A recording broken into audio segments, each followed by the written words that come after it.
When a client send a request to the controller layer it's process the incoming HTTP request. Okay, అంటే ఏదైనా user ఎవడైతే ఒక రిక్వెస్ట్ని controller లేయర్కి send చేశాడో ఆ controller layer ఏమవుతుందంటే it process the incoming HTTP request, అంటే ఆ వచ్చిన రిక్వెస్ట్ని ప్రాసెస్ చేస్తుంది.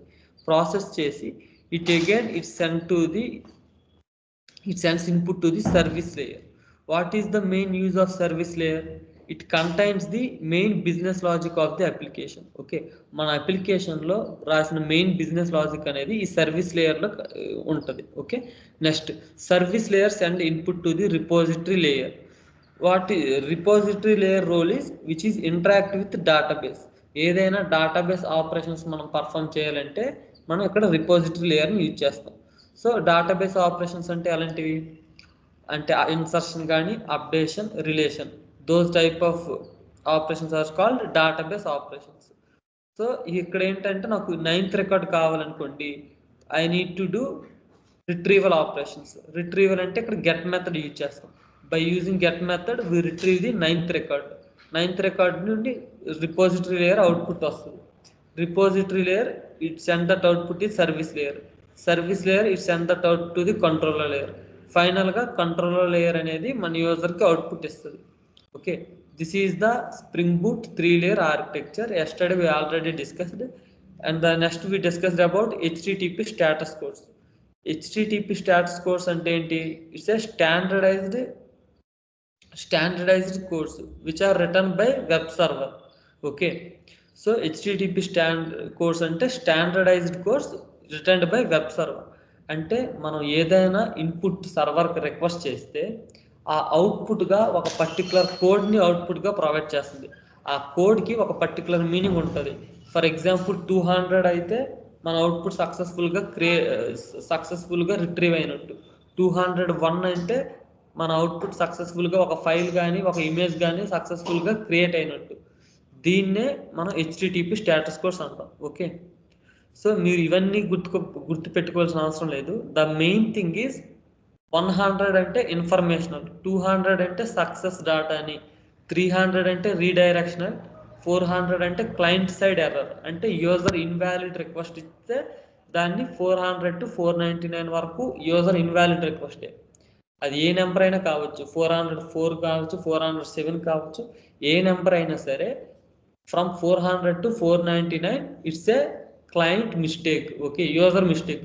యూజర్ ఏదైనా ఇన్స్ట్రక్షన్స్ ఫాలో అవ్వకుండా ఇన్పుట్ ఇచ్చేదాన్నే క్లయింట్ ఎర్రర్స్ అంటారు.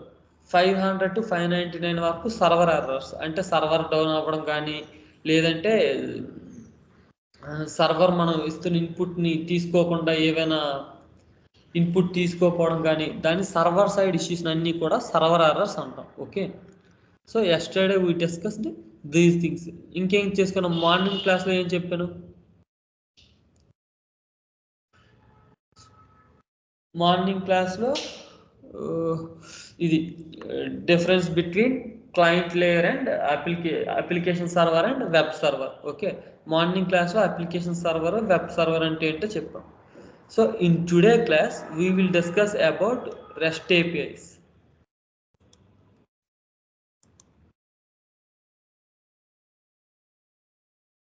Class 10 ఇది.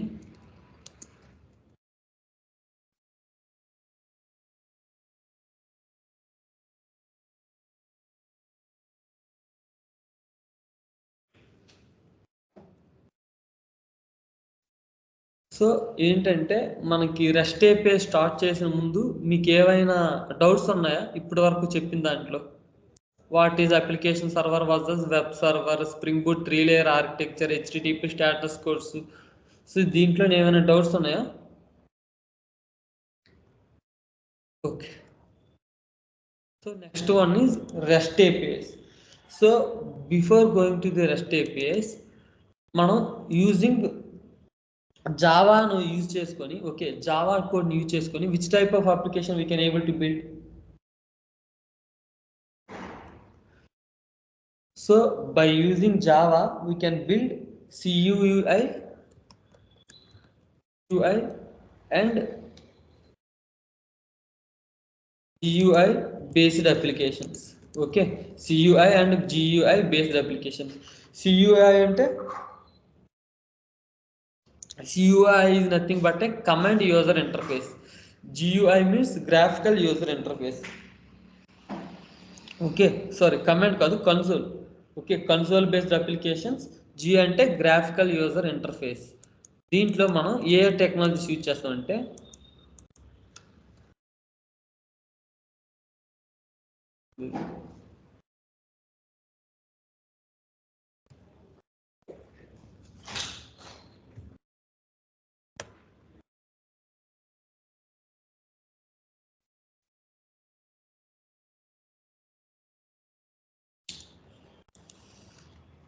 So CUI and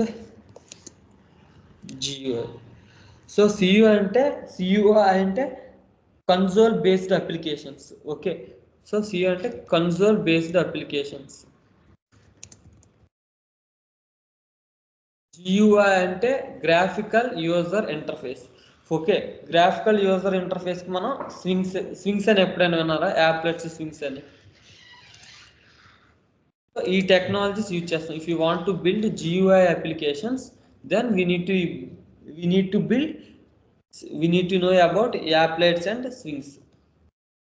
okay, next one is when we develop these application. Okay, మనం ఏంటంటే ఐదర్ CUI అయినా GUI అయినా డెవలప్ చేయాలంటే we need to install these application in our machine. Okay, మన local మెషిన్లో మనం మస్ట్ అండ్ షుడ్గా ఈ అప్లికేషన్స్ యూజ్ చేసుకోవాలి. సో GUI అంటే ఏంటంటే మనకి ఎక్లిప్స్ ఉంది కదా, Eclipse, IntelliJ IDEA, those all are GUI applications. అంటే if you want to use Eclipse and IntelliJ idea we need to install in our local machine. మన లోకల్ మెషిన్లో ఇన్స్టాల్ చేసుకున్న తర్వాత మనకి యూజ్ చేసుకోవచ్చు. దాన్నే GUI బేస్డ్ అప్లికేషన్స్ అంటారు, గ్రాఫికల్ యూజర్ ఇంటర్ఫేస్ అప్లికేషన్స్ అంటారు. Okay, so next we also able to build web applications. Web applications అంటే ఏంటి? Which is nothing but a websites which runs through our internet ద్వారా run అయ్యే web applications. Next one ఏంటంటే web applications no need to download. Okay, we can access web applications from any location, but the only mandatory thing is we need an internet. Okay, today topic is distributed application.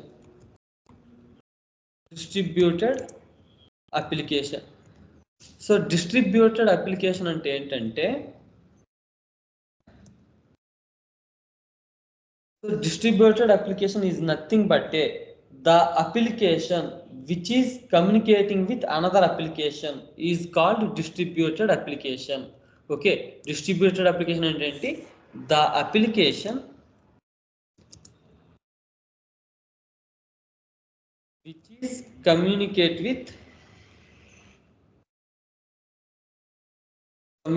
with another application.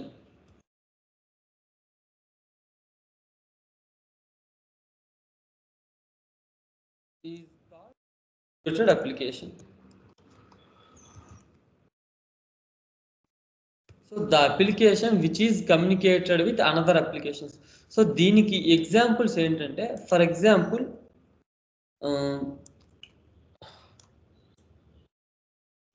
So TCS అనే ఒక company ఉంది.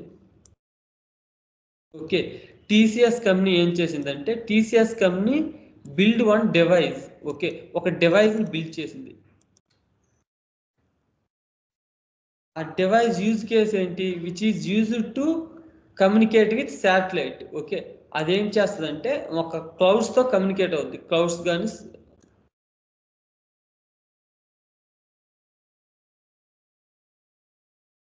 Okay అంటే ఏంటి, ఇక్కడ TCS company అనేది ఒక డివైస్ని build చేసింది. ఆ బిల్డ్ ఏం చేస్తుంది, ఆ డివైస్ ఏం చేస్తుంది? Which is used to communicate with clouds. Okay, క్లౌడ్స్తో కమ్యూనికేట్ అవుద్ది.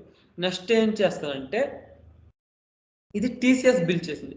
For example in our Grass technologies ఉంది ఇక్కడ, ఇది గ్రాస్ టెక్నాలజీస్ కూడా same Grass Technology also wants to communicate with clouds. ఇప్పుడు గ్రాస్ టెక్నాలజీ ఏం చేస్తుంది?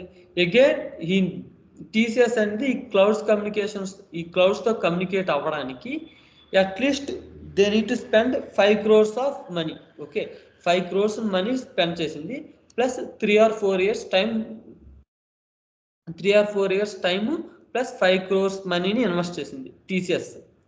ఎందుకు ఇన్వెస్ట్ చేసింది? TCS is one of the biggest company in the world. Okay, so 3 yearsలో 4 lakhs ఎంప్లాయీస్ ఉన్నారు. సో 4 lakhs ఎంప్లాయీస్ ఉన్నారు, దాని బడ్జెట్ వేరు. సో దట్స్ వై టీసీఎస్ అనేది ఒక 5 crores ఇన్వెస్ట్మెంట్ ప్లస్ 4 years టైంని ఇన్వెస్ట్ చేసింది. So to create this device, TCS invest 5 crores money and 4 years time. In the same way, so ఈ gross Technologies కూడా ఏంటంటే సేమ్, దీనికి కూడా క్లౌడ్స్తో కమ్యూనికేట్ అవ్వాలి. ఓకే, వీళ్ళ ప్రాజెక్టులు కూడా క్లౌడ్స్తో కమ్యూనికేట్ అవ్వాలి. క్లౌడ్స్తో కమ్యూనికేట్ అవ్వాలంటే ఏం చేయాలి? ఐదర్ గ్రాస్ టెక్నాలజీ కూడా ఏం చేయాలి? వాళ్ళు కూడా 5 crores మనీ ఇన్వెస్ట్ చేయాలి. ఓకే, గ్రాస్ టెక్నాలజీస్ కూడా 5 crores మనీస్ ఇన్వెస్ట్ చేసి ప్లస్ 4 years టైం కూడా ఇన్వెస్ట్ చేయాలి. సో ఈ రెండు గ్రాస్ టెక్నాలజీస్ ఉండవు, ఎందుకంటే Gross is a startup company కాబట్టి 5 crores మనీని ఇన్వెస్ట్ చేయలేరు, 4 years టైం కూడా ఇన్వెస్ట్ చేయలేరు. So at the time what we need to do, అప్పుడు ఏంటంటే గ్రాస్ అనేది టీసీఎస్తో టైఅప్ అవ్వాలి. ఓకే, గ్రాస్ అనేది టీసీఎస్తో టైఅప్ అవ్వాలి. టైఅప్ అయిన తర్వాత సో చెప్పాలి వాళ్ళ requirement. Even my project also wants to communicate with clouds. So ఈ పర్టికులర్ అమౌంట్ 4 years కదా, మేము ఒక 2 years ఈ క్లౌడ్స్తో కమ్యూనికేట్ అవ్వడానికి ఈ డివైస్ని యూజ్ చేసుకుంటాం అని చెప్పాలి. ఓకే, గ్రాస్ ఏం చెప్తుంది? సో మా ప్రాజెక్ట్ 2 years ఉంటుంది. సో ఈ 2 years మేము మీ ఈ క్లౌడ్స్ని క్రియేట్ చేసింది కదా ఈ డివైస్ని యూజ్ చేసుకుంటాం. ఈ 2 yearsకి మీకు ఎంత కావాలో చెప్తే ఆ అమౌంట్ మేము ఇన్వెస్ట్ చేస్తాం, ఆ అమౌంట్ మేము మీకు ఇస్తామని చెప్తుంది. సో అంతే, వాళ్ళు చెప్తారు ఎంత ఈ డివైస్ ఇవ్వడానికి ఒక 30 lakhs 40 lakhs వాళ్ళు అడుగుతారు. గ్రాస్ టెక్నాలజీస్ అనేది ఇన్వెస్ట్ చేస్తే ఈ సేమ్ డివైస్, ఈ టీసీఎస్ డివైస్నే గ్రాస్ టెక్నాలజీస్ కూడా యూజ్ చేసుకుంటారు. ఈ ప్రాసెస్నే డిస్ట్రిబ్యూటెడ్ అప్లికేషన్ అంటారు. ఓకే, అంటే B2B, business to business communication అని అన్నారా ఎప్పుడైనా? Business to business, this process is called distributed application. So okay, the application which is communicated with another application. అంటే ఇక్కడ గ్రాస్ టెక్నాలజీ టీసీఎస్ టెక్నాలజీస్తో టైప్ అయింది కదా, ఈ ప్రాసెస్నే డిస్ట్రిబ్యూటెడ్ అప్లికేషన్స్ అంటారు. Okay, business to business model. Okay, అంటే ఇక్కడ గ్రాస్కి ఏమైంది? ఈ 5 crores ఇన్వెస్ట్ చేయడం, ఈ 5 crores ప్లస్ 4 years, ఈ 4 years మొత్తం సేవ్ అయినట్లే కదా. Just grass technology spend 30 or 40 lakhs and they will use this device. Okay, so ఇది బిజినెస్ టు బిజినెస్ అప్లికేషన్. అంటే డిస్ట్రిబ్యూషన్ అప్లికేషన్ అంటే what is distributed application? Sai Tarun, what is distributed application? The application it works with another application. It's called distributed application. Okay, so Mohan Krishna, what is distributed application? Nothing but business to business communication. Yep.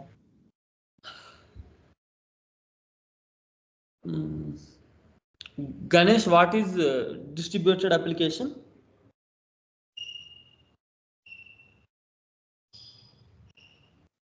We are doing business to business application for different purpose.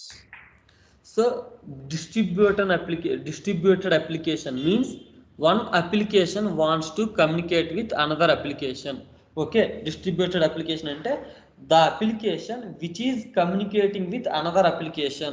Okay, the application which is communicating with another application is called distributed application. Okay, if you want to access the other business application, okay, if you want to access the other business application, then we will use distributed applications. Ee point raskondi. If you want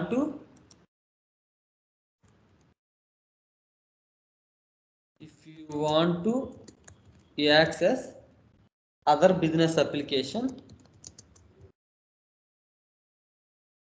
other business application, then we will use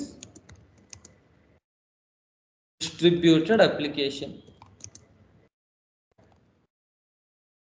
okay, ఇక్కడ distributed applications the main purpose ఏంటంటే reuse. Okay, reuse అంటే to use service of another application, to use service of another application, service of another application. ఒక్కసారి ఈ example చూడండి. ఇక్కడ Grass application అనేది, okay, gross technologies అంటే ఏం చేస్తుంది, ఈ టీసీఎస్ అప్లికేషన్ యూజ్ చేసుకుంటుంది. అంటే ఆల్రెడీ డెవలప్ చేసిన అప్లికేషన్ని గ్రాస్ టెక్నాలజీస్ రీయూజ్ చేసుకుంటుంది. ఓకే, ఇది రీయూజ్ చేసుకుంటుంది కాబట్టి వీళ్ళకి ఏం చేస్తుంది, ఇంత టైము ఇంత అమౌంట్ స్పెండ్ చేయవలసిన అవసరం లేదు. Okay, the main advantages of distributed application is to use service of another application. Okay, to use service of another application. ఈ పాయింట్ చూడండి. if you want to access other business application then we will use distributed application. So ఇది for example ఇంకొక example ఇస్తాను చూడండి. For example in the same way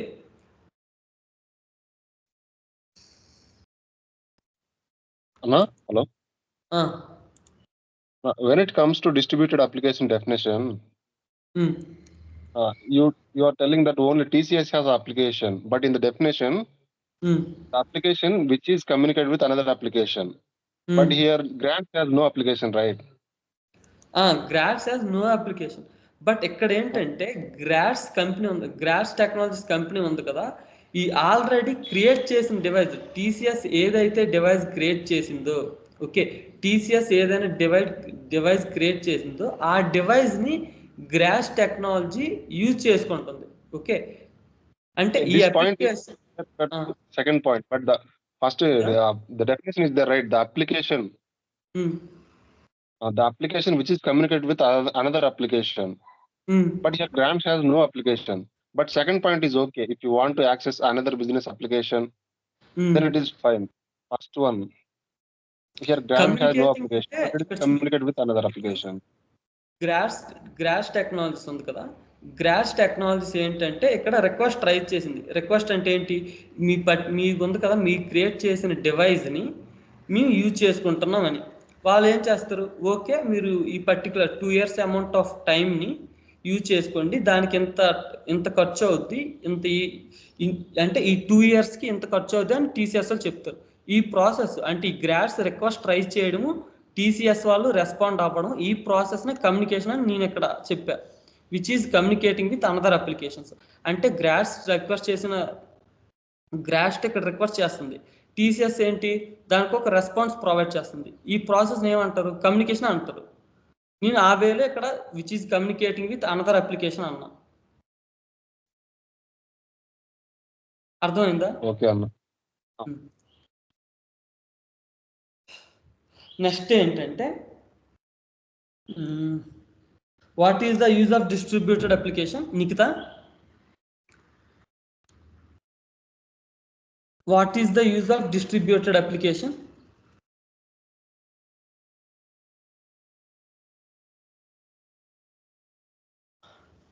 The main use of distributed application is reuse. ఇదిగోండి, ఇది reuse, to use service of another application, then we will use distributed application. Okay,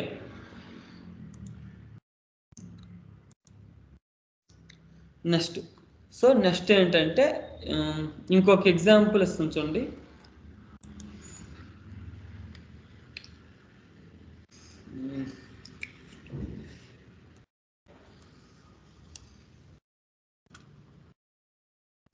for example pay slips score అని ఉంది ఒక company, pay slip score అని ఒక company ఉంది. Okay, pay slip score అని ఆ కంపెనీ ఏం చేసిందంటే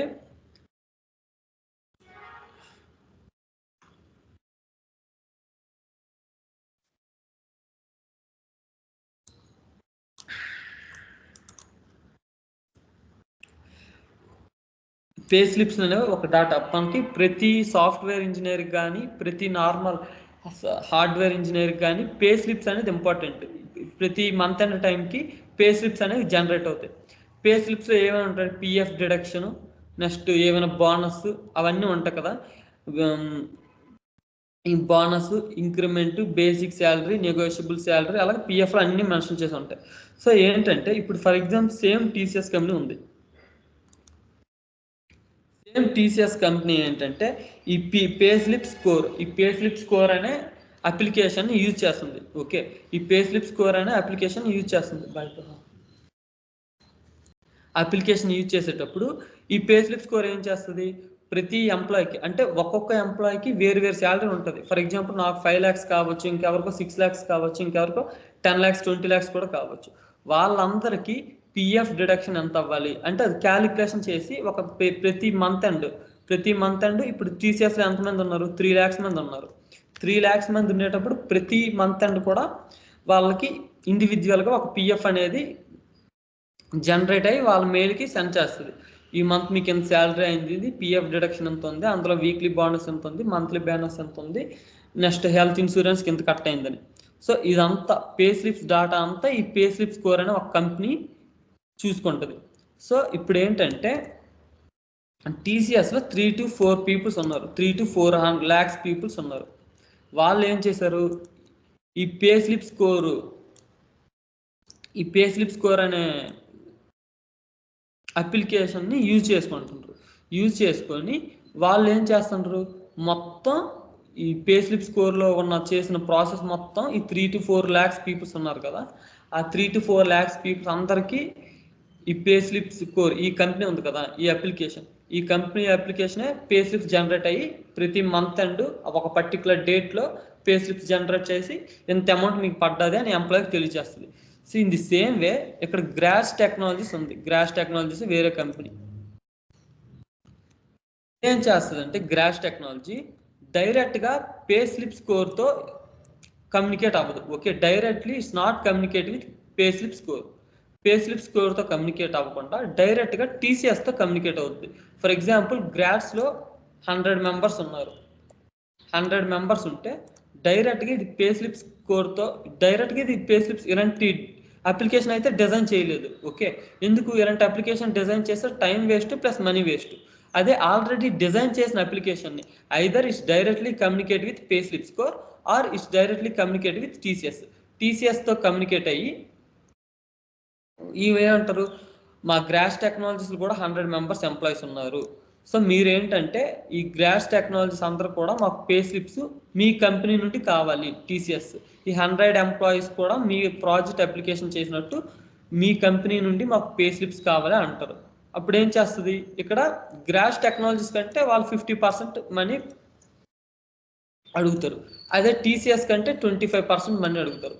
సో మనీ నీళ్ళు సేవ్ చేసుకోవడానికి డైరెక్ట్గా పే స్లిప్ స్కోర్తో కాకుండా డైరెక్ట్గా టీసీఎస్ఏ టైఅప్ అవుతారు. టీసీఎస్ దాన్ని యాక్సెప్ట్ చేసి ఓకే మీకు 30% ఇవ్వండి అని చెప్పేసి ఈ టీసీఎస్లో ఏంటి ఈ 5% ఆలోచించుకొని మిగతా 25%తో పే స్లిప్ స్కోర్ని టీసీఎస్ డాక్యుమెంట్స్తో పే స్లిప్స్ జనరేట్ చేస్తారు.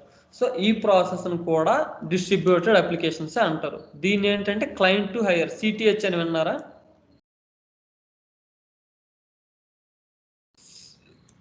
CTH client to business. So ఈ ప్రాసెస్ని క్లయింట్ టు C2B అంటారు, ఈ ప్రాసెస్ని B2B అంటారు. ఓకే, ఒక్క నిమిషం నుంచి.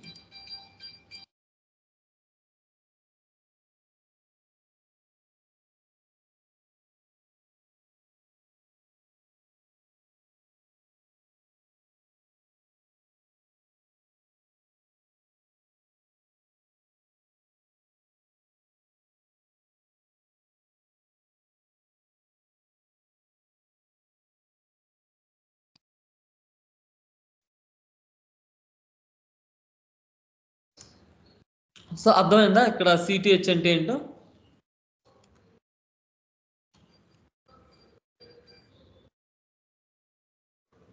హలో,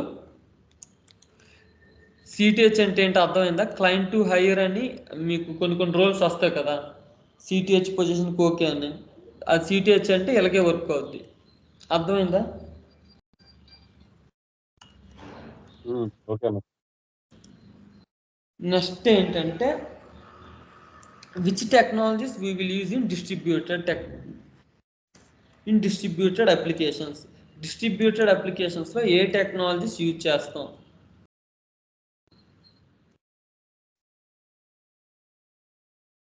డిస్ట్రిబ్యూటెడ్ అప్లికేషన్స్లో we will use, there are several technologies are available. అవేంటంటే ఫస్ట్ ఇనీషియల్గా దే విల్ యూజ్ కోబ్రా, RMI, EJB, web services and RESTful services.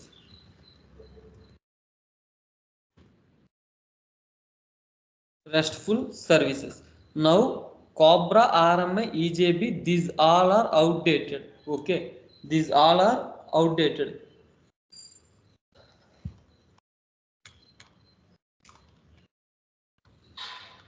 Mostly for distributed applications they will use only RESTful services. In some companies they will use web services. Okay, so I will explain what is RMI. So ఎందుకు ఈ ముందు ఇనిషియల్గా ఎందుకు RMI, ఈజేబి create చేశారు, ఇప్పుడు ఎందుకు web services, RESTful services ఎందుకు use చేస్తున్నారు అంటే ఈ అప్లికేషన్ చూసుకుందాం. సో వీళ్ళు ఏంటంటే గ్రాస్ టెక్నాలజీస్లో వాళ్ళు జావాలో కోడ్ రాశారు. ఓకే, గ్రాస్ టెక్నాలజీస్లో ఓన్లీ జావా అప్లికేషన్స్ మాత్రమే యాక్సెప్ట్ చేస్తారు. ఓకే, బట్ టీసీఎస్లో ప్రతి టెక్నాలజీని యూజ్ చేస్తారు. అంటే పైథాన్, సి ప్లస్, జావా, ఇలా మల్టిపుల్ అప్లికేషన్స్ ఉంటాయి. సో ఈ డివైస్ అనేది జావాలో కాకుండా పైథాన్లో రాశారు. ఈ డివైస్ని, ఈ క్లౌడ్స్తో కమ్యూనికేట్ అయ్యే డివైస్ని పైథాన్తో బిల్డ్ చేస్తారు. బట్ ఇన్ జావా టెక్నాలజీస్, ఈ గ్రాస్ టెక్నాలజీస్లో పైథాన్ అనేది సపోర్ట్ చేయదు. ఓకే, కానీ ఈ డివైస్ని పైథాన్తో బిల్డ్ చేస్తారు. అప్పుడు ఏంటంటే అంటే ఇక్కడ ఓన్లీ గ్రాస్ టెక్నాలజీస్లో ఓన్లీ జావా లాంగ్వేజ్ని యాక్సెప్ట్ చేస్తుంది. బట్ ఈ డివైస్ పైథాన్ టెక్నాలజీస్లో బిల్డ్ చేస్తారు. అప్పుడు హౌ టు కమ్యూనికేట్ అంటే గ్రాస్ టెక్నాలజీస్, టీసీఎస్ టెక్నాలజీ ఎలా కమ్యూనికేట్ అవుతుంది?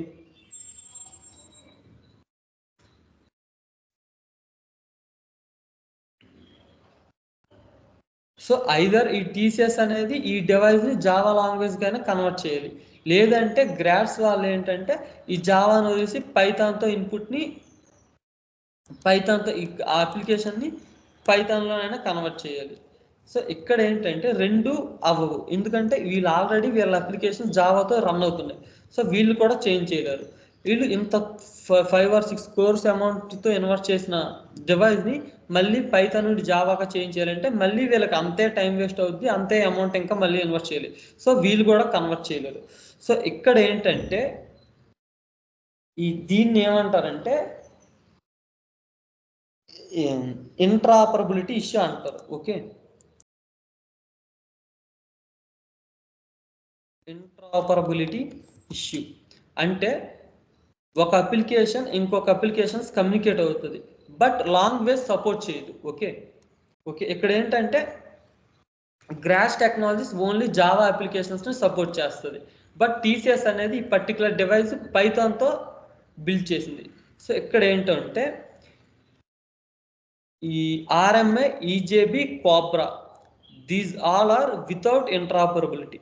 అంటే గ్రాస్ నుండి కానీ ఐదర్ ఈ గ్రాస్ టెక్నాలజీస్ అయినా పైథాన్కి చేంజ్ అవ్వాలి, లేదు అంటే ఈ టీసీఎస్ డివైస్ అయినా జావాగా కన్వర్ట్ చేయాలి. సో ఇది మెయిన్ ఇష్యూ. ఇక్కడ ఏం చేస్తారు వాళ్ళు, ప్రతిదీ ఇక్కడ డివైస్లో ఉన్న ప్రతి అప్లికేషన్ ఒక ఆబ్జెక్ట్గా కన్వర్ట్ చేసి గ్రాస్ టెక్నాలజీకి చేంజ్ చేస్తారు. ఆ ఆబ్జెక్ట్ని మళ్ళీ వీళ్ళు జావా ఆబ్జెక్ట్స్గా కన్వర్ట్ చేసి ఆ అప్లికేషన్ యూజ్ చేస్తారు. So it is the very big problem. Okay, మళ్ళీ డివైస్లో రాసిన కోడ్ అంతటిని మళ్ళీ ఆబ్జెక్ట్గా కన్వర్ట్ చేసి ఇప్పుడు ఈ జావా ఆబ్జెక్ట్స్ని పైథాన్ ఆబ్జెక్ట్స్ని సపోర్ట్ చేయవు కదా. ఈ డివైస్ని పైథాన్ అప్లికేషన్తో బిల్డ్ చేశారు. ఈ గ్రాస్లో జావా అప్లికేషన్స్ రన్ అవుతుంది. వీళ్ళు సెండ్ చేసినా సరే నో యూజ్. ఏం చేస్తారు, మళ్ళీ ఈ అప్లికేషన్ని మళ్ళీ పైథాన్గా కన్వర్ట్ చేస్తారు. సో దాన్నే మనం ఇంట్రాపరబిలిటీ ఇష్యూ అంటారు. అంటే ఇక్కడ మెయిన్ ప్రాబ్లం ఏంటంటే EJB doesn't support the interoperability. Okay, EJB అనే కాదు,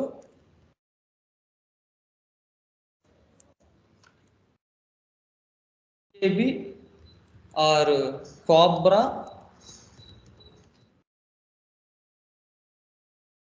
నెక్స్ట్ ఈజేబి కోబ్రా ఇంకేం చెప్పా ఈజేబి కోబ్రా RMI correct RMI. So these are outdated technologies. ఇవేంటంటే ఇంట్రాపరబిలిటీని సపోర్ట్ చేయవు. First of all what is an interoperability? Interoperability అంటే ఏంటి?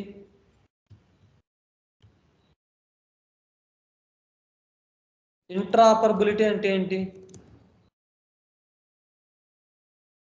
డిఫరెంట్ లాంగ్వేజెస్ లో ఉన్న వాటిని కూడా కమ్యూనికేట్ చేసుకోగలగడం. సో ఇంట్రాపరబిలిటీ అంటే irrespective of platforming language, programming language, if two applications are communicating, then they are called interoperable application. అంటే irrespective of platform,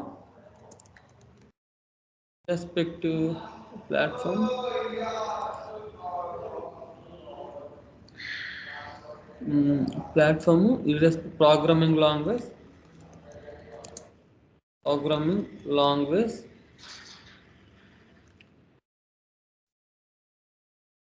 two applications are communicating,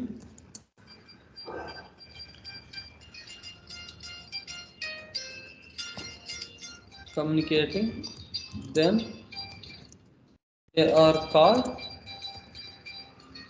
interoperable. Hello?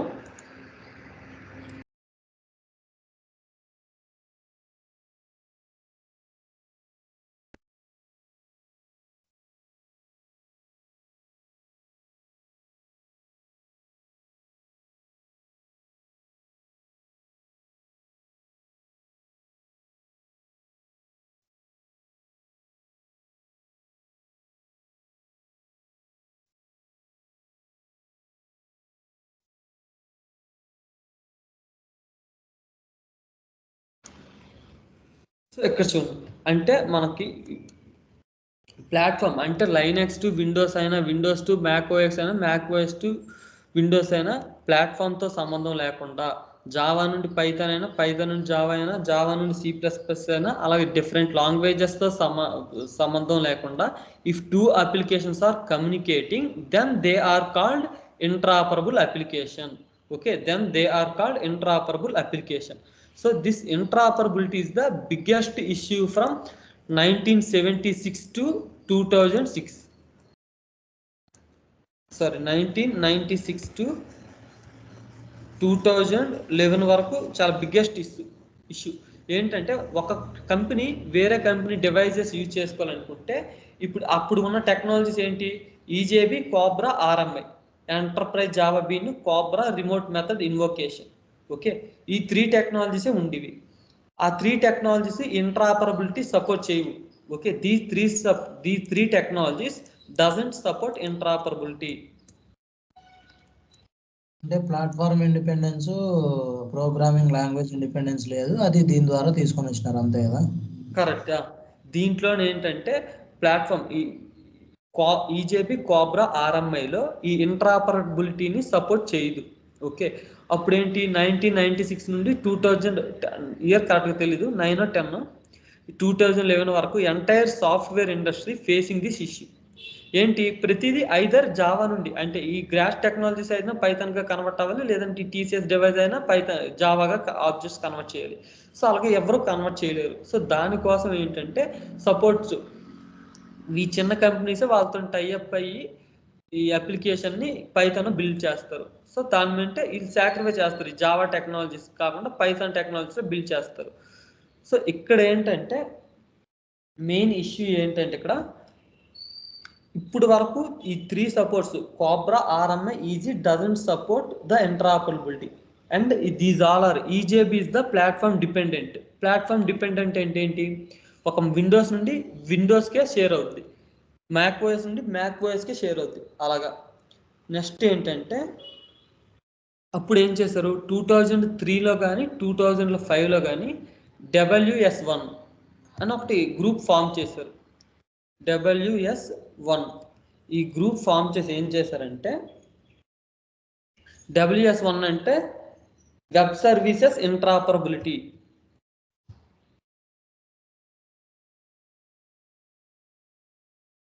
Web services ఇంటరాపరబిలిటీ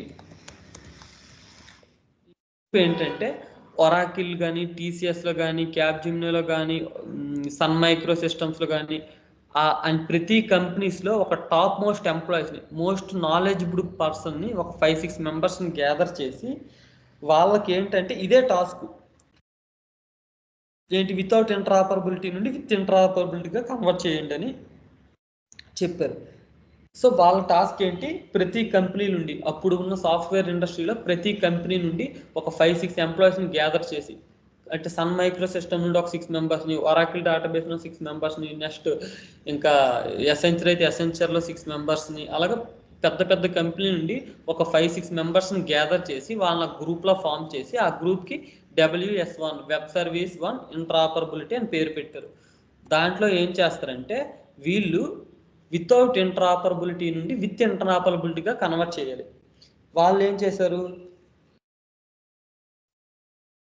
1.0 BP 1.0 అంటే basic profile. ఈ basic profile group form అయ్యి మీకు ఎవరికైనా jacks RPC అని తెలుసా? Jacks RPC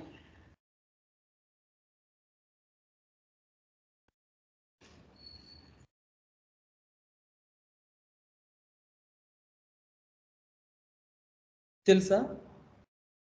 so ఏంటంటే ఈ గ్రూప్ వాళ్ళందరూ ఒక గ్రూప్ ఫామ్ అయ్యి BP 1.0 బేసిక్ ప్రొఫైల్లో Sun micro system okay Sun micro system తెలుసు కదా జావా క్రియేట్ చేసిన గ్రూప్.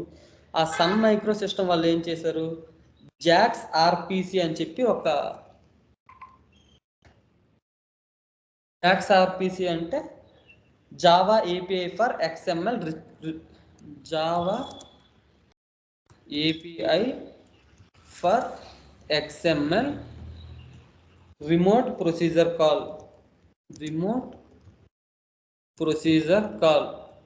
అని చెప్పి BP 1.0 ఈ బేసిక్ ప్రొఫైల్ వాళ్ళు అంటే ఈ వెబ్ సర్వీస్ ఇంటరాపరబిలిటీ అని ఒక గ్రూప్ క్రియేట్ చేశారు కదా.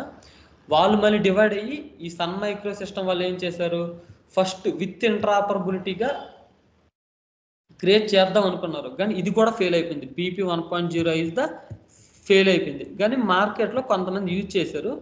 కొన్ని దగ్గర సక్సెస్ అవుతుంది కొన్ని దగ్గర ఫెయిల్ అవుతుంది. అంటే ఓన్లీ కొన్ని లాంగ్వేజ్ని యాక్సెప్ట్ చేస్తుంది కొన్ని లాంగ్వేజెస్ని యాక్సెప్ట్ చేయట్లేదు. నెక్స్ట్ మళ్ళీ అదే వేలో Sun micro system release JAX WS అంటే same Java API for XML web services అని చెప్పి ఇప్పుడు క్రియేట్ చేశారు. Java API for XML web services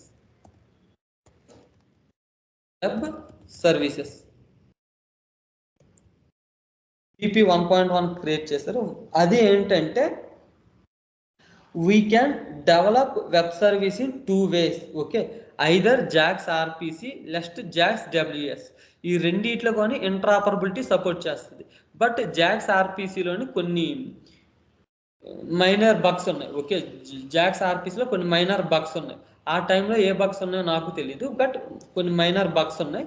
so same sun micro system వాళ్ళే జాక్స్ WS అంటే Java API for XML web service అని ఇంకొక దానికి అప్డేటెడ్ వర్షన్లో ఇంకొకటి ఫామ్ చేసి క్రియేట్ చేశారు.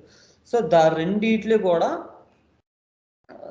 కూడా జాక్స్ BP 1.0 కొంతవరకు అది ఒక 1-2 years యూజ్ చేశారు. నెక్స్ట్ అంతా జాక్స్ WS అనేది చాలా బాగా క్లిక్ అయిపోయిన తర్వాత ఇక్కడ ఏంటంటే రాయ్ ఫీల్డింగ్ అని ఒక పర్సన్ ఉన్నాడు. రాయ్ ఫీల్డింగ్ ఈ నేమ్ ఎప్పుడైనా విన్నారా?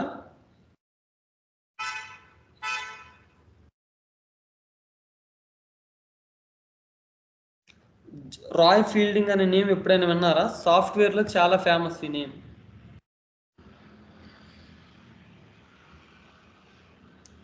సో ఇక్కడ ఏంటంటే JAX RPC plus JAX WS ఈ రెండు కూడా ఓన్లీ ఈ ఇంటర్ఫేస్ టైప్ ఇంటర్ఫేసెస్ అంటే ఈ just APIs. Okay, we can't develop web services. Okay, by using only APIs. These two are APIs అంటే ఒక template type. Okay, so by using this template we can't develop web services. Okay, along with the API we need implementation to develop a web service. అంటే వీళ్ళు ఏం చేశారు, just ఒక web సర్వీస్ని create చేశారు, just ఒక రెస్ట్ ఏపీఐని క్రియేట్ చేశారు. ఆ రెస్ట్ ఏపీఐ అంటే ఒక టెంప్లెట్ టైప్. ఆ టెంప్లెట్ని యూజ్ చేసుకొని మనం ఇంప్లిమెంటేషన్స్ చేసుకోవాలి. అప్పుడు ఏమిటంటే రాయ్ ఫీల్డింగ్ అనేది ఈ ప్రిన్సిపల్కి సాటిస్ఫై అవ్వలేదు. ఈ ప్రిన్సిపల్ ఏంటంటే ఈ ప్రిన్సిపల్ ఏంటంటే by using this API we can't develop web services. Okay, ఈ ఏపీఐని యూజ్ చేసుకొని మనం వెబ్ సర్వీసెస్ క్రియేట్ చేయలేము. ఓకే, మాకేంటంటే ఏపీఐ అంటే ఏంటి, జస్ట్ ఏపీఐ అంటే ఒక జస్ట్ టెంప్లెట్ టైప్లో ఆ టెంప్లెట్ని యూజ్ చేసుకొని మేము ఇంప్లిమెంట్ ప్రొవైడ్ చేయలేము. మాకు along with that API we need implementations to develop web services. అంటే మనం ఏదైనా వెబ్ సర్వీసెస్ని డెవలప్ చేయాలంటే we need to provide some implementation. అంటే ఈ రెండు కూడా ఓన్లీ స్పెసిఫికేషన్సే. అంటే ఈ స్పెసిఫికేషన్ని యూజ్ చేసుకొని సాఫ్ట్వేర్ డెవలపర్స్ ఇంప్లిమెంట్ చేయాలి. సో దానికి రాయ్ ఫీల్డింగ్ అనేది యాక్సెప్ట్ చేయలేదు. రాయ్ ఫీల్డింగ్ అనేవాడు యాక్సెప్ట్ చేయలేదు ఈ కమ్యూనికేషన్. దానికి ఏం చేశాడు, రాయ్ ఫీల్డింగ్ ఈ provide some few guide lines, కొన్ని గైడ్ లైన్స్ ప్రొవైడ్ చేశాడు. అవి ఏంటంటే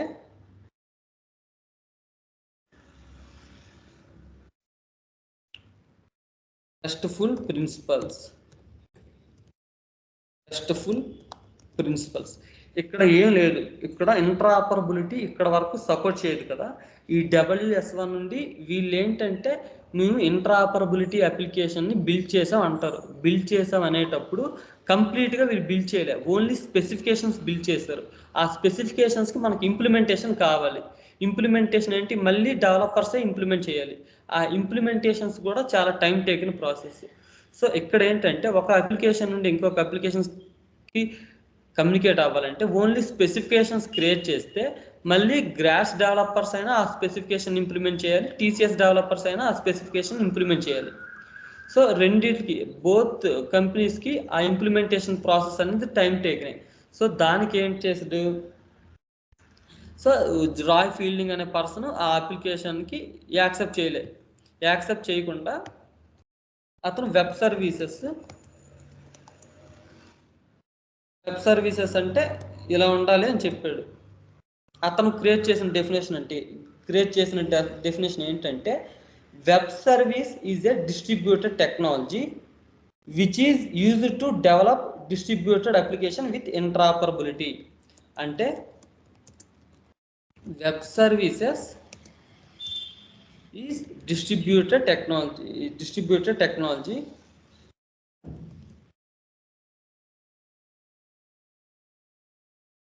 which is used to develop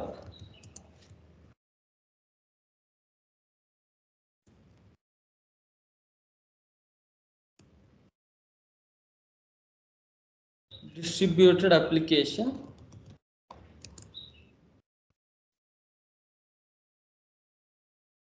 with interoperability. అంటే వెబ్ సర్వీసెస్ అంటే మనకి ఈ డిస్ట్రిబ్యూటెడ్ టెక్నాలజీస్లో ఈ ఇంటరాపరబిలిటీని కూడా యాక్సెప్ట్ చేయాలి.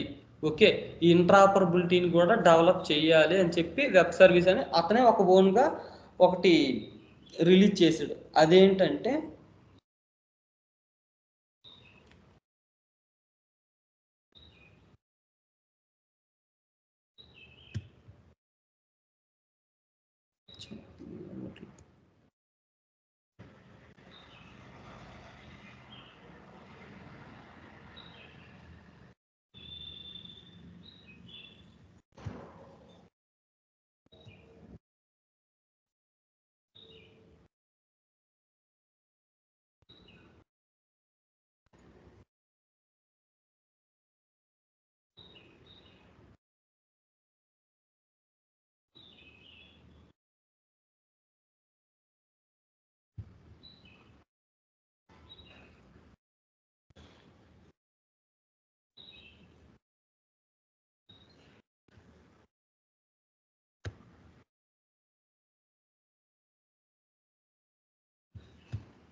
సో ఇది ఇక్కడ ఏంటంటే ప్రొవైడర్, కన్జ్యూమర్, యుడ్డి అంటే is nothing but a universal discovery description integration. Okay, universal discovery description integration. ఇక్కడ ఏంటంటే వెబ్ సర్వీసెస్ డిస్క్రిప్షన్ లాంగ్వేజ్ అని ఉంటుంది.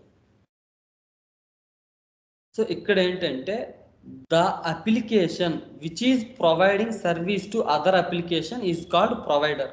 ఓకే, ప్రొవైడర్ అంటే మా అందరికి తెలుసు, which is providing service to other application is called provider. Consumer అంటే ఏంటి, which is accessing business service from other application. Okay, is called consumer. ఇక్కడ ఏంటంటే ఇక్కడ ద మెయిన్ థింగ్ ఏంటంటే ఈ వెబ్ సర్వీసెస్ డిస్క్రిప్షన్ లాంగ్వేజ్ అని ఉంది కదా,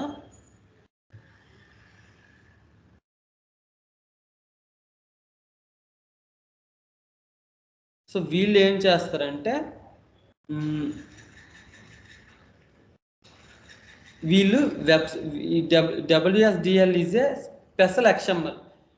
సో వీళ్ళు ఏం చేస్తారు, ఈ ప్రొవైడర్ నుండి కన్జ్యూమర్కి ఎలా మన అప్లికేషన్ని ట్రాన్స్ఫర్ చేయాలో చెప్తారు. ఓకే, అంటే వయా ఈమెయిల్ నుండి చేయాలా, వయా షేర్ పాయింట్ నుండి చేయాలా, లేదంటే ఉడ్డీ నుండి చేయాలో చెప్తారు. So WSDL is a special XML. Okay, is a one type of XML type. అప్పుడు XML బాగా ఫేమస్ కదా. సో వీళ్ళు ఏం చెప్తారంటే how provider providing service to consumer.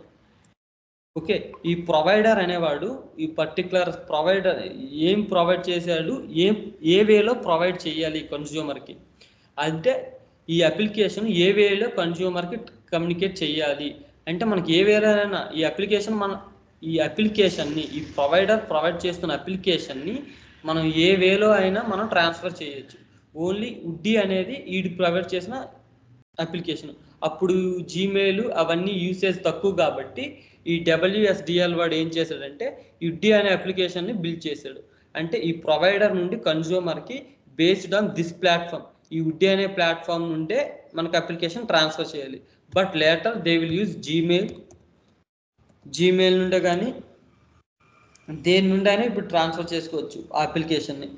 Share point నుండి కానీ దేని నుండి అయినా ట్రాన్స్ఫర్ చేసుకోవచ్చు. సో ఇక్కడ ఏంటంటే ఇక్కడ వీళ్ళు చేసింది ఏమీ లేదు, ఈ ప్రొవైడర్ ఈ అప్లికేషన్ బిల్డ్ చేసిన వాళ్ళని ప్రొవైడర్ అంటారు, ఆ అప్లికేషన్ యూజ్ చేసుకునే వాళ్ళని కన్జ్యూమర్ అంటారు. ఈ అప్లికేషన్ ఈ ప్రొవైడర్ నుండి కన్జ్యూమర్కి ఎలా అప్లికేషన్ ట్రాన్స్ఫర్ అవ్వాలంటే బై యూజింగ్ యుడ్డి అంటే is nothing but a universal discovery description integration. Okay, so ఈ యుడ్డి నుండి ట్రాన్స్ఫర్ అవ్వాలని వాళ్ళకి రూల్ పెట్టారు. But at that time the usage of Gmail and share point is very less. That's way they provide one rule.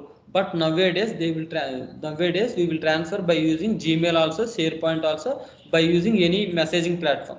A platform నుండి అయినా share చేసుకోవచ్చు. కాకపోతే దీని నుండి రాయ్ ఫీల్డింగ్ ఏం చేశాడంటే రెస్ట్ ప్రిన్సిపల్ని క్రియేట్ చేశాడు. ఈ రెస్ట్ ప్రిన్సిపల్ని క్రియేట్ చేశాడు. ఈ రెస్ట్ ప్రిన్సిపల్స్లో కొన్ని రూల్స్ అనేది ప్రొవైడ్ చేశాడు. ఆ రూల్స్ ఏంటి, యూనిక్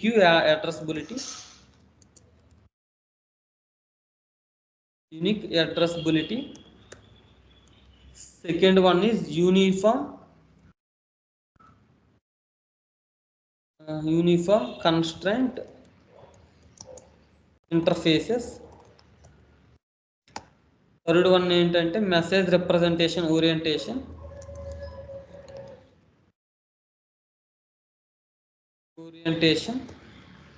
ఫోర్త్ వన్ ఏంటంటే కమ్యూనికేషన్ స్టేట్లెస్,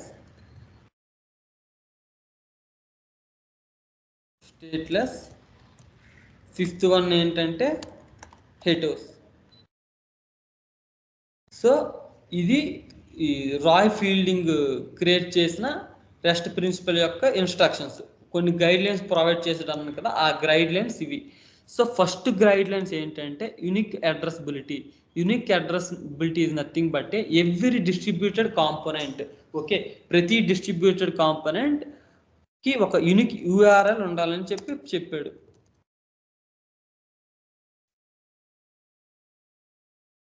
యూనిక్ URL సెకండ్ది ఏంటంటే we should write limited and same methods in distributed components. అంటే మనం ఐదర్ HTTP మెథడ్స్ మీకు చెప్పా, put method, get method, post method, delete method, అలాగా ఆ మెథడ్స్ని యూజ్ చేసుకొని మనం ఒక లిమిటెడ్ కోడ్లో రాయాలి. ఓకే, ఆ మెథడ్స్ని యూజ్ చేసుకొని మనం ఒక లిమిటెడ్ కోడ్లో రాయాలి. దాన్నే యూనిఫామ్ కన్స్ట్రక్ట్ ఇంటర్ఫేసెస్ అంటే by using those methods only we should write limited and same methods in distributed component. Okay, by using that HTTP methods, HTTP request methods ఉన్నాయి కదా, put mapping, get mapping, trace, post, patch, yesterday class లో నేను చెప్పా. ఆ క్లాస్ని use చేసుకుని we should write limited and same methods అంటే ఆ మెథడ్స్లోనే మనకి డిఫరెంట్ అప్లికేషన్స్ బిల్డ్ చేసుకోవాలి. ఆ మెథడ్స్లో నుండి మనం డిఫరెంట్ మెథడ్స్ని మనం బిల్డ్ చేయాలి అని చెప్పాడు. Okay, we should write limited and same methods in distributed component. Next message representation orientation అంటే మనకేంటంటే కమ్యూనికేషన్ బిట్వీన్ టూ అప్లికేషన్స్కి ఎలాగవుద్దంటే they provide support for exchanging data in multiple formats. అంటే ఓన్లీ సింగిల్ ఫార్మాట్లో కాకుండా మల్టిపుల్ ఫార్మాట్స్లో డేటాని కమ్యూనికేట్ చేయే ప్రాసెస్ని create చేయాలి. అంటే ఇప్పుడు మనకు డేటా ఏ వేళ కమ్యూనికేట్ అవుతుంది, ఐదర్ JSON అయినా, లేదంటే XML అయినా, లేదంటే టెక్స్ట్లోనైనా కమ్యూనికేట్ అవుతుంది. In the same way so Roy Fielding ఏం చెప్పాడంటే so message oriented representation. Okay, అంటే message representation orientation they provide support for exchanging data in multiple formats. So ఇది మెయిన్ పాయింట్ ఏంటంటే ఈ TCSలో బిల్డ్ చేసిన అప్లికేషన్ని మల్టిపుల్ ఫార్మాట్స్లో ట్రాన్స్ఫర్ అయ్యేటట్లు చూసుకోవాలి. ఓకే, మల్టిపుల్ ఫార్మాట్స్ అంటే ఐదర్ JSON అయినా కావచ్చు, ఐదర్ టెస్ట్. అంటే ఇప్పుడు ఫర్ ఎగ్జాంపుల్ గ్రాడ్స్లో ఓన్లీ JSON ఫార్మాటే యాక్సెప్టబుల్ అనుకో. సో ఈ TCS వాళ్ళు ఏం చేయాలి, ఈ అప్లికేషన్ని మల్టిపుల్ వేస్లో అంటే మల్టిపుల్ ఫార్మాట్స్లో డేటా ఎక్స్చేంజ్ చేసుకునేటట్లు అప్లికేషన్ బిల్డ్ చేయాలి. సో అలాంటప్పుడు TCS వాళ్ళకి సెండ్ చేయడం ఈజీ, గ్రాడ్స్ వాళ్ళకి ఆ సెండ్ చేసిన రిక్వెస్ట్ యాక్సెస్ చేసుకోవడం చాలా easy.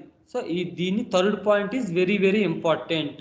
Okay, so message representation orientation that means they provide support for exchanging data in multiple formats. Okay, provides support for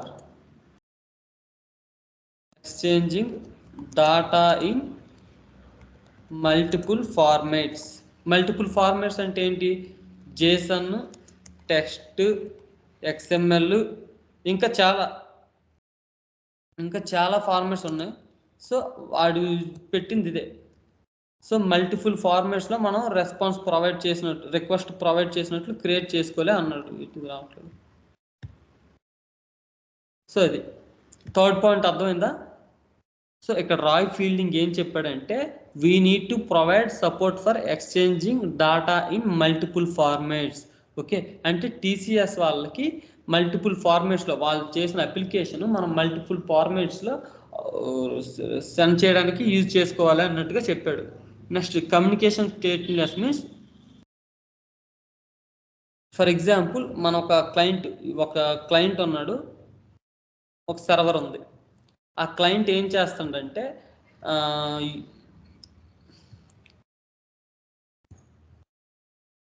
client server ఈ client ఏం చేస్తుందంటే సర్వర్లో ఒక రిక్వెస్ట్ పంపించాడు. ఏంటి ఆ రిక్వెస్ట్, www.flipkart.youtube.com అని చెప్పి ఒక రిక్వెస్ట్ పంపించాడు. రిక్వెస్ట్ పంపించిన తర్వాత సర్వర్ వెళ్ళి ప్రాసెస్ చేస్తూ ఆ రెస్పాన్స్ ప్రొవైడ్ చేస్తుంది. ప్రొవైడ్ చేసిన తర్వాత ఆ క్లయింట్ అని సాటిస్ఫైడ్, ఇచ్చిన రెస్పాన్స్తో సాటిస్ఫైడ్. సెకండ్ టైం మళ్ళీ ఓపెన్ చేసేటప్పుడు మళ్ళీ ఈ ఓల్డ్ రిక్వెస్ట్ ఉంది కదా, మళ్ళీ సెకండ్ టైం ఓపెన్ చేసి www.flipkart.com అని కొట్టాడు. మళ్ళీ ఫ్లిప్కార్ట్ ఓపెన్ అయింది, క్లయింట్ యాక్సెప్ట్ అయ్యాడు. కాకపోతే సెకండ్ టైం ఎప్పుడైతే మనకి ఫస్ట్ లాగిన్ అయ్యి ఫస్ట్ రిక్వెస్ట్ చెక్ చేసాడు, సో రెస్పాన్స్తో సాటిస్ఫైడ్. సెకండ్ రిక్వెస్ట్ ట్రై చేసాడు, మళ్ళీ రెస్పాన్స్తో satisfied.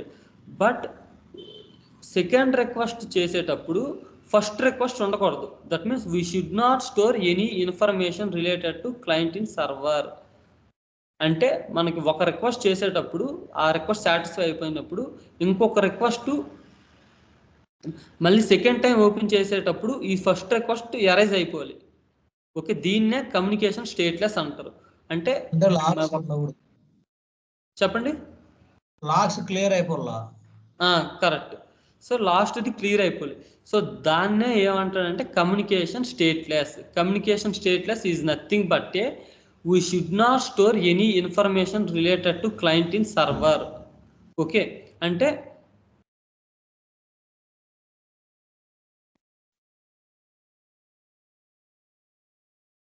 Not store any information related to client in server. దీస్నే కమ్యూనికేషన్ స్టేట్లెస్ అంటారు. అంటే మనకి మళ్ళీ లాగౌట్ అయ్యి ఇంకొకటి www.amazon.com అని ఉన్నాడు అనుకో, ఈ రెండు రిక్వెస్ట్లు ఎరైజ్ అయిపోయి దాన్నే కమ్యూనికేషన్ స్టేట్లెస్ అంటారు. Okay, that means every request will be considered as a new request. Okay, ప్రతి రిక్వెస్ట్ ఒక న్యూ రిక్వెస్ట్లో ఉండాలి, కానీ ఓల్డ్గా ఈ రెండు రిక్వెస్ట్లు ఉన్నాయంటే ఎంత డేటా ఉంటుంది? ఫర్ ఎగ్జాంపుల్ ఇది నా క్రోము. ఇక్కడ ఫస్ట్ ఏం చేశాను, www.flipkart.com అని కొట్టా. flipkart.com అని కొడితే ఫ్లిప్కార్ట్ ఓపెన్ అయింది. సెకండ్ టైం మళ్ళీ లాగౌట్ అయినప్పుడు మళ్ళీ నేను సేమ్ ఓపెన్ చేశాను అనుకోండి, సేమ్ ఓపెన్ చేసినప్పుడు ఇది ఎరైజ్ అయిపోయింది. ఈ ప్రాసెస్ని ఏమంటారు, కమ్యూనికేషన్ స్టేట్లెస్ అంటారు. అదే ఎరైజ్ అవ్వకుండా ఉందనుకోండి, ఒక 10 రిక్వెస్ట్ ట్రై చేసి 11th రిక్వెస్ట్ ట్రై చేసేటప్పుడు ఈ 10 ఇక్కడ కనిపిస్తే స్లో అయిపోద్ది, మీ లోకల్ మిషన్ కూడా స్లో అయిపోద్ది. సో దీ ప్రాసెస్నే కమ్యూనికేషన్ స్టేట్లెస్ అంటారు. దట్ మీన్స్ ఎవ్రీ రిక్వెస్ట్, ప్రతి రిక్వెస్ట్ కూడా మనం ఒక న్యూ రిక్వెస్ట్లా కన్సిడర్ చేయాలి. ఫిఫ్త్ ఏంటంటే హెటోస్ ఈజ్ నథింగ్ బట్ ఏ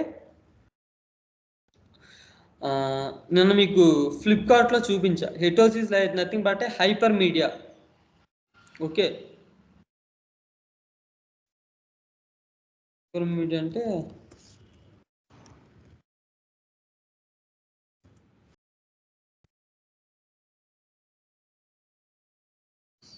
అంటే సర్వర్ అనేది server should send response to client using hyper links.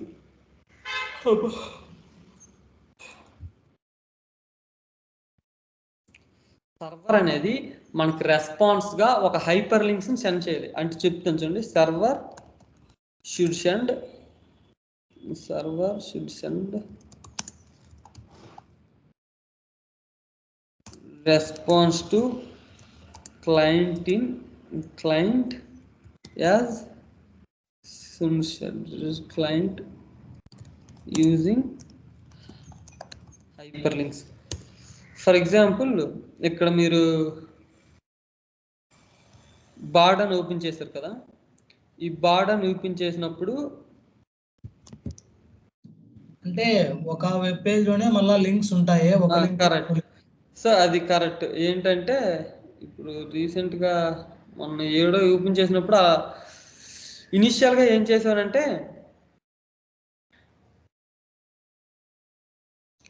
ఏదైనా ఒక వెబ్సైట్ ఓపెన్ చేస్తే ఇదే గల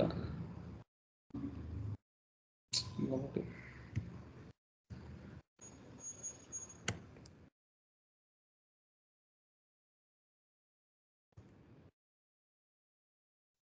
వీళ్ళు చూడు, వీళ్ళు కింద వీళ్ళు జనరేట్ చేయలేము. సరే, ఒక వెబ్సైట్లో ఇంకొక అప్లికేషన్కి రీడైరెక్ట్ అవ్వడానికి ఒక హైపర్ లింక్ జనరేట్ చేస్తారు. దాన్నే మనం హెటోస్ అంటారు. ఓకే, సో ఇప్పుడు ఏంటంటే నార్మల్గా స్ప్రింగ్ బూట్లో కానీ రెస్ట్ ఏపీఐస్లో కానీ మొత్తం థియరీ పార్ట్ మొత్తం కవర్ చేస్తా. ఈ రోజు కొంచెం కన్ఫ్యూజ్గా ఉండొచ్చు, కొంచెం ఎక్కువ టాపిక్స్ చెప్పాను కాబట్టి కన్ఫ్యూజ్గా ఉండొచ్చు.